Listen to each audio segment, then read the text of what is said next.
also of these women that really get the opportunity and chance to actually have a full arc, get to dance, get to sing, do comedy and drama. So it really was one of those things like, you know what, let's just make it fun at the end. And it was a song that actually was written when she did the short film. So it was written for the movie, correct? The other thing is, we thought that the arc for Kari was to finally break out and start singing, and we wanted to include that in the movie, and then we realized that the story was over.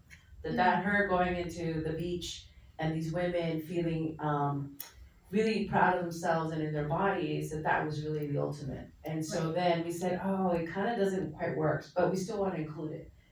So sometimes, like, with Real Women Have Curves, people always ask me, what happened to the red dress? Everyone wants that scene, but the same thing, but the editors were like, no, the story has finished here, and that would be a second ending. So it kind of felt the same way. And we said, let's just throw it in with the credits to show that in some way Carrie went on to be her own woman and now does musical theater or is living her dreams. Yeah.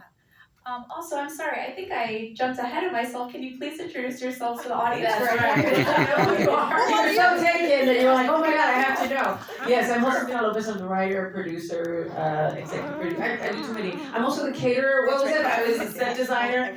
We had someone,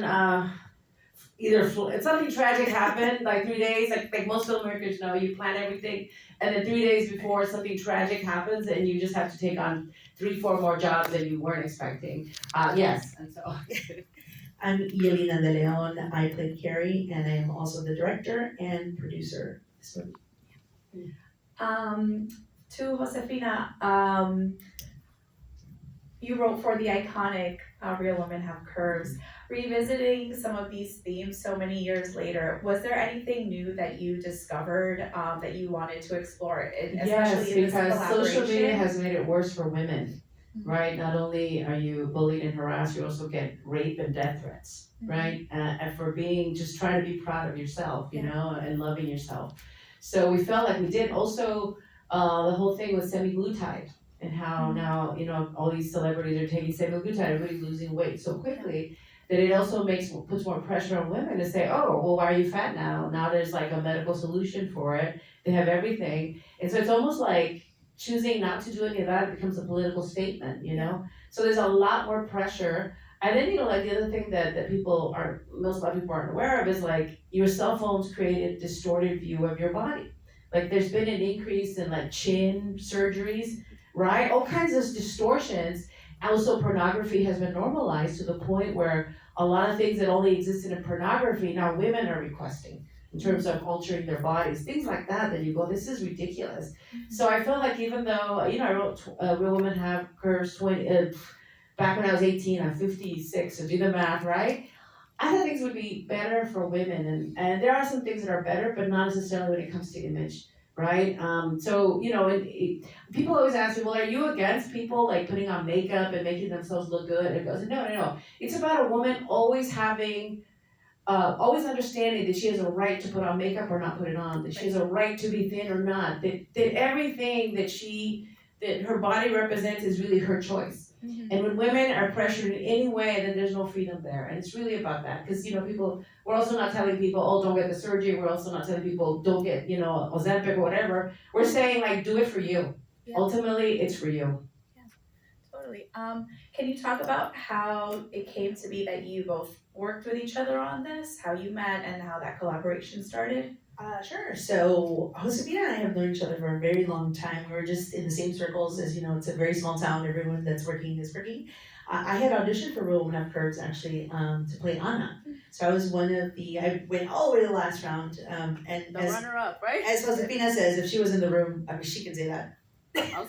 Yeah, no, it's funny because Yelyna, you knew my ex, right? That's the other achievement that won't talk about my ex. That's one of our rules, because don't talk about your ex. Okay, so when I unfortunately couldn't be at the final casting for Anna, and had I been in the room, I probably would have picked her instead of America Ferrera.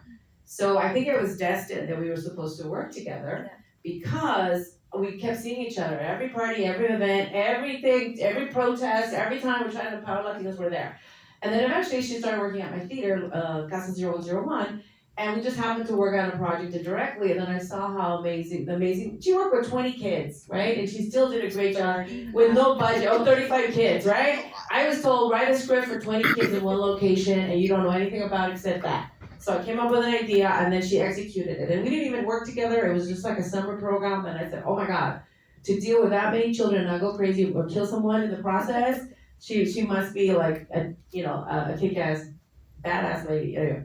So that's why we said, oh, and then I saw her horror film called Murder in the Woods with Machete or Danny Trejo, and I was so impressed because I said, wow, she does really good quality work, and we should work together, and that it became obvious that we had to work together. Oh, and I want to add that her and I, we were in Equatorial Guinea, which is the only Spanish-speaking country in all of Africa, because we were invited by the U.S. Embassy through a program called AFS.